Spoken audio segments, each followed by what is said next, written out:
Turn off private profile on tweets. Hi guys, in this video I will show you how to turn off private profile.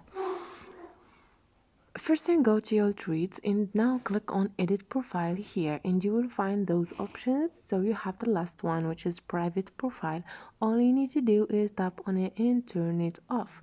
Once you are done, you can click on done here at the top and you can switch to public account. Easy and quick once you click on OK.